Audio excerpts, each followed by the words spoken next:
पहला है वायुमंडल में कार्बन निम्न रूप में उपस्थित है। तो आपको 4 ऑप्शन दिए जाएंगे एग्जाम में। तो इसका सही आंसर है कि अल्प मात्रा में कार्बन मोनोऑक्साइड एवं कार्बन डाइऑक्साइड। थोड़ी सी मात्रा में कार्बन मोनोऑक्साइड भी है जिसका सूत्र होता है CO, ऐसा भी लिखा आ सकता है, और कार्बन डाइऑक्साइड है। तो ये आप बिल्कुल करेक्ट आंसर लगा लेना। चलिए आगे बढ़ते हैं। दूसरा क्वेश्चन है, अमोनिया के एक अणु यानी कि NH3 में है केवल एकल बंध यानी सिंगल बॉन्ड, केवल द्विबंध यानी कि डबल बॉन्ड, या फिर ट्रिपल बॉन्ड, या फिर 2 द्विबंध यानी कि 2 डबल बॉन्ड है, या 1 सिंगल बॉन्ड है। तो इसके लिए तुम्हें कुछ भी नहीं करना है, बस एक स्ट्रक्चर को समझना है। जैसे अमोनिया की आकृति आपने देखी हो तो बीच में होता है नाइट्रोजन और इधर होता है H, इधर होता है H और इधर होता है H, ठीक है। तो यहाँ पे तीनों जगह सिंगल बॉन्ड होते हैं। तो सिंगल बॉन्ड मतलब हर जगह एक एकल बॉन्ड होता है, इसलिए आप इसमें टिक लगा लो कि केवल एकल बॉन्ड, ठीक है। थोड़ा सा कोशिश करता हूँ कि आपको समझ में भी आता जाए, क्योंकि रट्टा नहीं मानना है। तीसरा देखिए, बकमिंस्टर फ्लोरीन एक उदाहरण है, ये आपको यहाँ पे पूछा गया है। तो देखो ये बकमिंस्टर फ्लोरीन जो है ये कार्बन का ही अपर रूप है, तो इसलिए आपको याद रखना है, ये याद रखने वाली बात है कि बकमिंस्टर फ्लोरीन एक अपर रूप है। तो किसका है? कार्बन का है। आगे बढ़ते हैं। चौथा दिया गया है, प्रथम कार्बनिक यौगिक यूरिया का संश्लेषण किसने किया? तो ये आपको 4 ऑप्शन है। तो कार्बनिक यौगिक जो यूरिया की जब भी बात आए तो यूरिया का संबंध होता है बोहर से, ठीक है। किससे है? बोहर से। तो इसका सही आंसर है बोहर। तो ये भी याद रखने वाली बात है। तो कार्बनिक यौगिक यूरिया जो होता है इसका किसने किया था? बोहर ने। नेक्स्ट आगे बढ़ते हैं। कैल्शियम कार्बोहाइड जल के साथ अभिक्रिया करके क्या देता है? तो इसका सही आंसर है एथाइन, ठीक है। तो इस तरीके से आप बता सकते हो। आप यहाँ पे देख लेना, कार्बाइड हो सकता है। तो कैल्शियम कार्बाइड जल के साथ अभिक्रिया करके क्या देगा? एथाइन। आगे बढ़ते हैं। नेक्स्ट है, निम्नलिखित या निम्न में से हाइड्रोकार्बन कौन है? हाइड्रोकार्बन क्या कहलाते हैं? जो कार्बन और हाइड्रोजन से मिलके बने हो। तो इसमें देख के बताओ कि कार्बन और हाइड्रोजन से मिलके कौन बना है। देखो इसमें हाइड्रोजन तो है लेकिन कार्बन नहीं है। इसमें देखो कार्बन और हाइड्रोजन दोनों हैं, तो ये सही हो जाएगा। इसमें कार्बन अकेला है, इसमें हाइड्रोजन है लेकिन कार्बन नहीं है। तो हाइड्रोकार्बन तो एक ही चीज होगी, B नंबर का। तो ये आप टिक लगा सकते हो। नेक्स्ट है बॉन्ड CHO अभिक्रिया मूलक को कहते हैं। तो CHO किसका सूत्र होता है? एल्डिहाइड का। तो ये आप टिक लगा लेना, एल्डिहाइड का। आप चाहो तो इसको लिख भी सकते हो अपने रजिस्टर में। एक बार आप पूरी सीरीज को अपने रजिस्टर में लिख लोगे तो बार बार वीडियोस देखने की जरूरत नहीं होगी और आप जल्दी से और फास्ट रिवीजन कर पाओगे। नेक्स्ट है, बॉन्ड COOH अभिक्रियाशील मूलक को क्या कहते हैं? देखो बॉन्ड COOH है ना, तो इसे हम क्या कहेंगे? बहुत ही सिंपल है, ये अम्ल है। क्यों है अम्ल? क्योंकि देखो CH3 COOH आपने ये वाला यौगिक देखा होगा, इसे हम कहते हैं एसीटिक अम्ल। तो ये इसलिए है क्योंकि इसमें COOH जो मूलक है वो जुड़ा हुआ है, तो ये अम्ल कहलाता है। तो बिल्कुल अगर COOH कहीं भी लगा है तो वो अम्ल की कैटेगरी में जाएगा, तो यहाँ अम्ल पे टिक लगा लेना। नेक्स्ट है, निम्नलिखित में से कौन सहसंयोजी यौगिक है? तो आपको 4 ऑप्शन दिए गए हैं। तो सहसंयोजी यौगिक क्या होता है? जिसमें साझेदारी से बंध बनता है। तो ये CH4 है, मीथेन, ये सहसंयोजी बंध है। सहसंयोजी बंध इसलिए है क्योंकि अगर आप इसका स्ट्रक्चर देखो तो कार्बन के पास बाह्यतम कोष में कितने इलेक्ट्रॉन होते हैं? आपको अच्छे से पता है कि बाह्यतम कोष में 4 होते हैं। और हाइड्रोजन के बाह्यतम कोष में कितने होते हैं? 1। तो यहाँ एक हाइड्रोजन आएगा, यहाँ एक हाइड्रोजन आएगा, यहाँ एक हाइड्रोजन आएगा और यहाँ एक हाइड्रोजन आएगा। तो इसको अष्टक पूर्ण करने के लिए 8 इलेक्ट्रॉन चाहिए। तो 4 यहाँ है कार्बन के लिए, 4 यहाँ है और 4 ये। तो ये कहता है कि ये 4 इलेक्ट्रॉन मुझे दे दो। तो हाइड्रोजन कहता है कि मुझे भी अष्टक पूर्ण करने के लिए 2 इलेक्ट्रॉन चाहिए, मेरे पास अभी 1 है, तो 1 तुम अपना दे दो। तो हाइड्रोजन इनसे साझेदारी करके 1 इलेक्ट्रॉन इसका ले लेता है, तो ये हो जाता है। लेकिन कार्बन कहता है कि मैं तुम्हारा भी 1 इलेक्ट्रॉन लूंगा। तो इस तरीके से क्या होता है कि दोनों इलेक्ट्रॉनों पर दोनों का हक होता है। इसे बोलते हैं साझेदारी से वो बॉन्ड बना लेते हैं इस तरीके से। तो ये साझेदारी से बंध, सहसंयोजी बंध होगा। थोड़ा शॉर्ट में मैंने बताया है, अगर आप डिटेल में देखना चाहते हो तो आप सहसंयोजी बंध अलग से यूट्यूब पे कोई किसी का भी वीडियो देख के समझ सकते हो। अब आगे बढ़ते हैं। नेक्स्ट है 10वां, निम्न में से किस हाइड्रोकार्बन के 3 आबंध हैं? आपको 4 ऑप्शन दिए गए हैं, आपको बताना है कि किसके 3 आबंध हैं। तो यहाँ पे देखो 3 किसके बनेंगे? C2H2 के 3 बनेंगे।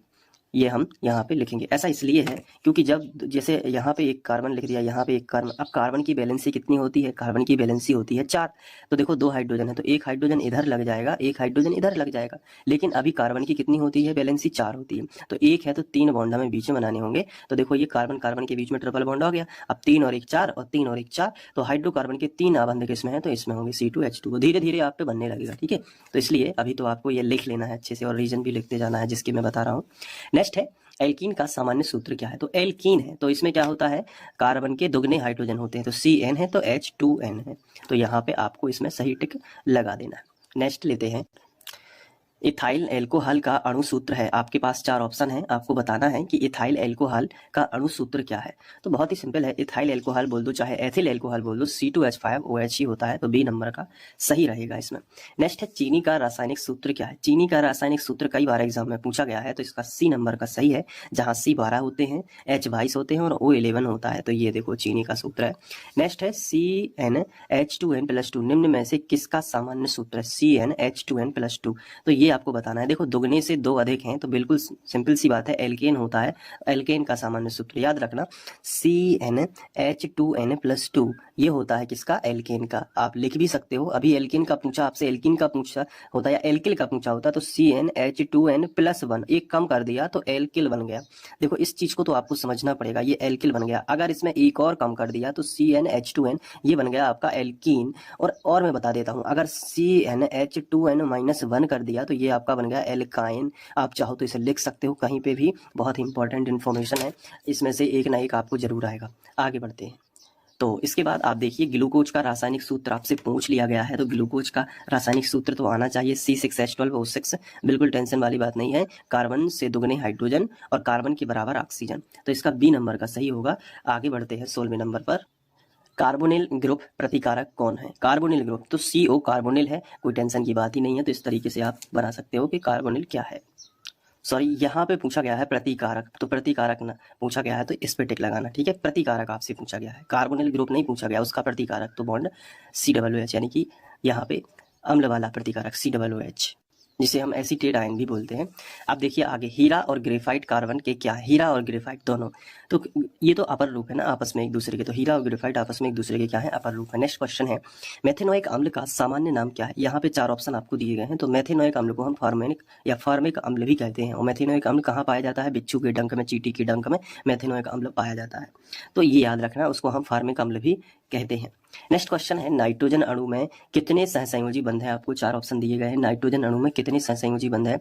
तो आपको याद रखना है कि नाइट्रोजन और नाइट्रोजन के बीच में ट्रिपल बॉन्ड होता है, तो कितने बॉन्ड हो जाएंगे, 3। तो ये देखिए, इसके बाद आपको नेक्स्ट दिया गया है कि निम्नलिखित में कौन सहसंयोजी यौगिक है। आपको 4 ऑप्शन दिए गए हैं, तो CH4 पहले भी बता चुके हैं कि CH4 ही सहसंयोजी यौगिक होगा। नेक्स्ट है, मीथेन, इथेन और प्रोपेन किस श्रेणी के सदस्य हैं। तो इसे हम बोलते हैं समजातीय श्रेणी। मीथेन, मिथेन, इथेन, प्रोपेन, तो ये एल्केन वाली श्रेणी बन जाएगी, जिसे हम समजातीय, एक ही जाति की श्रेणी कहते हैं। नेक्स्ट है, निम्न में से कौन एथेनोइक अम्ल का तनुघोल है। एथेनोइक अम्ल का तनुघोल क्या है, सिरका है, ठीक है। एथेनोइक अम्ल तो आप जानते होंगे, C2H5COOH, ठीक है, तो ये है, तो सिरका आप लगा सकते हो, इसे हम एथिल एसीटेट भी कहते हैं।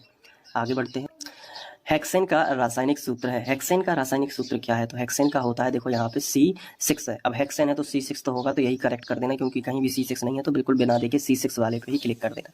नेक्स्ट है, अभिक्रियाशील समूह OH, और यहाँ पे ये दिया गया है कि बड़ा है कार्बन डबल बॉन्ड हो, यानी कीटोन वाले यौगिक क्या कहलाते हैं। तो ये वाले यौगिक क्या कहलाते हैं, ये आपसे पूछा गया है, तो ये कार्बोक्सिलिक अम्ल कहलाते हैं। अब आपको समझने में थोड़ी दिक्कत हो रही होगी कि ये लिखा क्या है। देखो ऐसे, ये इसको ऐसे भी लिख सकते हैं कि OH double bond C double bond O, तो इसको हम लिख सकते हैं कि C डबल बॉन्ड COOH ऐसे भी लिख सकते हैं ना, और इसे हम कार्बोक्सिलिक अम्ल कहेंगे। क्यों कहेंगे, इसके पीछे का रीजन ये है कि कार्बन से इस तरफ डबल बॉन्ड में ऑक्सीजन है, देखो इसको ऐसे लिख दें C डबल बॉन्ड O और इस तरफ लिख दें OH, तो ये कार्बोक्सिलिक अम्ल ही तो है। इसको थोड़ा समझने वाली बात है कि इसका स्ट्रक्चर थोड़ा इस तरीके से बना के दे दिया जाएगा और आपसे पूछा जाएगा कि बताओ ये क्या है, तो COOH क्या है, कार्बोक्सिलिक अम्ल ही तो है। आगे बढ़ते हैं, प्रोपीन C3H6 में निम्न में से कौन समूह है। आपको 4 ऑप्शन दिए गए हैं प्रोपीन के लिए, तो एल्कीन समूह है प्रोपीन, तो आप इसको समझ सकते हो। यहाँ पे एक चीज ध्यान रखना कि यहाँ पे एल्कीन समूह होगा, एक ऑप्शन एल्कीन समूह, तो यही सही है, ठीक है।